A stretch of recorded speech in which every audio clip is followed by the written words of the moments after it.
तो generally outsource किए हुए आदमी के ऊपर आपको बहुत बैकग्राउंड चेक करना होता है या बहुत निगरानी रखने की जरूरत होती है, जो नहीं रखी गई।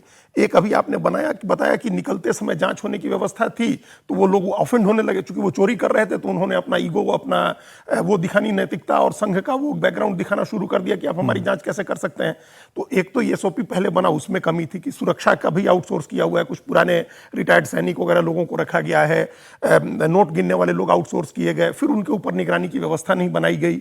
जो निगरानी की व्यवस्था बनी एसओपी में, उसको मनमाने तरीके से चंपत राय ने अपने उसको मोल्ड कर दिया कि नहीं अब जांच नहीं होगी और रैंडम जांच होगी।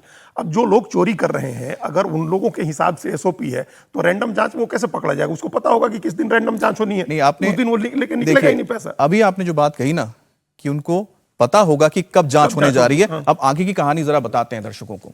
राम मंदिर में जमकर चढ़ावे की लूट हुई, लेकिन ये चोरी पकड़ी कैसे गई, अब वो भी आपको सुनाते हैं। जून के पहले हफ्ते में इनमें से एक व्यक्ति ने चंपत राय की शिकायत की जाकर कि देखिए कि दान में जो नोट आ रहे हैं उसको चुराकर लोग ले जाते हैं जेबों में भरकर।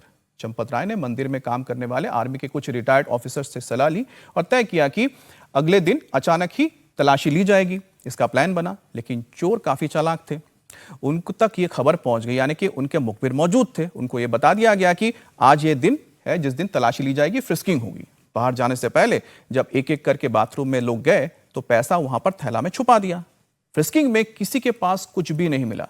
जब शिकायत करने वाले को डांट पड़ी, लेकिन उसने तो अपनी आंखों से देखा था कि यहां तो मेरे सामने कितनी बार लोग नोटों की गड्डियां जेब में भरकर ले गए, फिर वो कैसे मान लेता। फिर अचानक सफाई करने वाले कर्मचारी को बाथरूम में नोटों की गड्डियां मिल गई, तो यह राज पूरा खुल गया। चंपत राय ने सीसीटीवी फुटेज देखा, यह भी देखा कि कुछ लोगों ने कई बार सीसीटीवी को कवर करने की कोशिश की। फिर 2-4 लोग नोट जेब में भरते दिखाई दिए। अब इसके बाद इन्हीं रिटायर्ड फौजियों की टीम के साथ चंपत राय ने चोरों के घर पर छापा मारा, चोरों को धमकाया, चुराया हुआ माल वापस करने के लिए बोला, नहीं तो कहा कि जेल भेज देंगे। धीरे धीरे 7 चोरों ने में से जो 7 चोर थे उनमें से 5 और 6 जून को पैसे वापस आ गए। काउंटिंग करने वालों के घरों से करीब 80 लाख रुपए बरामद हुए।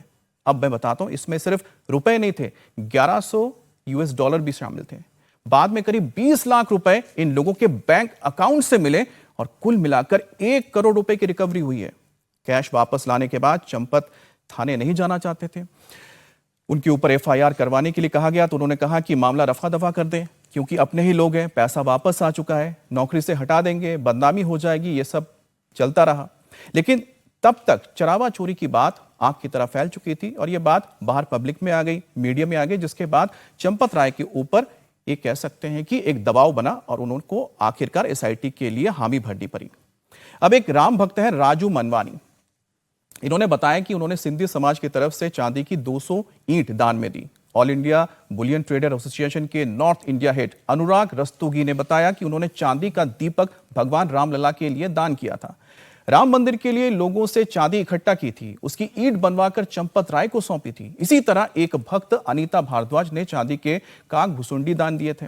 हैदराबाद के राम भक्त श्रीनिवास शास्त्री ने भी चांदी की चरण पादुकाएं दी थी। चांदी की ईंट और गोल्ड प्लेटेड चांदी का धनुष भी दान किया था। दान पात्र का ओपन करना बहुत मुश्किल होता है, क्योंकि दान पात्र बहुत छोटा सा होता है, इसीलिए तो सारी वस्तुएं दान पात्र में नहीं दी जाती हैं। खासतौर पे जो आभूषण होते हैं उसे बाय हैंड डिलीवर किया जाता है। तो राम मंदिर में ऐसी चीजों के लिए अलग से काउंटर बना हुआ है और इसीलिए आभूषण और उपहार काउंटिंग रूम तक नहीं पहुंचते थे। तो फिर वो कहां जाते थे? जब तलाशी हुई तो एसआईटी ने ढूंढ कर निकाला, ये सारे हीरे जवाहरात, सोना, चांदी चंपत राय के कमरे में सुरक्षित मिले। उन्हें संभाल कर रखा गया था, इनका पूरा हिसाब किताब लिख कर रखा जाता था। पर वो इतने हैरान परेशान थे और उम्र में काफी ज्यादा भी हो चुकी है उनकी, इसीलिए उन्हें याद नहीं आ रहा था कि कौन से जवाहरात कहां रखे गए थे। लूट में रिकवर किए गए 80 लाख रुपए भी चंपत राय ने संभाल कर तिजोरी में ही रखे थे। उनके साथ जब लोगों के कन्फेशन भी किए गए तो दान पात्र से जो रुपए चुराए गए थे उसके बारे में पूरा ब्यौरा यहां पर निकलकर सामने आ गया। सज्जन जी, अब देखिए चोरी किस तरह से पकड़ी गई ये भी साफ हो गया, किस तरह से रिकवर किया ये भी साफ हो गया। करीब 1 करोड़ रुपए रिकवर किए गए। अब बात आती है कि क्योंकि चंपत राय जी ने कहा कि इससे उनकी बदनामी हो जाएगी, मंदिर की बदनामी होगी, उनकी जिंदगी बर्बाद हो जाएगी, तो हमने नहीं किया। लेकिन जिम्मेदारी उनकी थी। एक जिम्मेदारी थी कि जेवरात जो सोना चांदी आ रहा है उसको उन्हें सुरक्षित रखा, लेकिन दान तो चोरी हुआ है। 6 तारीख को अब बैठक होने जा रही ट्रस्ट की। यहां पर 2 लोगों के ऊपर आरोप है। अनिल मिश्रा और साथी चंपत राय, इनका रिप्लेसमेंट तो होना चाहिए कि नहीं होना चाहिए? नहीं, देखिए, इनका रिप्लेसमेंट तो होना ही चाहिए। और इस्तीफा तो उन्होंने दे रखा है, दे मंजूरी रखा है और हो भी जाएगा मंजूर, एक औपचारिकता है। रही बात, देखिए यहाँ पे सबसे बड़ी बात क्या है कि मानसिकता ये थी कि बदनामी हो जाएगी, तो ये किसी के व्यक्तिगत या निजी घर का मामला नहीं था। ये एक ट्रस्ट है जिसमें करोड़ों श्रद्धालु एक आंदोलन के बाद उनकी भावना जब जुड़ी थी, उससे ये मंदिर बन के आया है। वैसी स्थिति में आप उस मानसिकता से, भले ही आप भला चाहते थे कि बदनामी हो जाएगी मंदिर की, लेकिन ये आपका व्यक्तिगत संस्था नहीं था। तो यहाँ पे ये मानसिकता दिखाता है कि चंपत राय जी हों और बाकी लोग हों, उन्हें ये लग रहा था कि राम मंदिर उनकी उसी तरीके से एक निजी संस्था है जैसे कोई अपने घर के बारे में समझता है। पहली बात तो ये।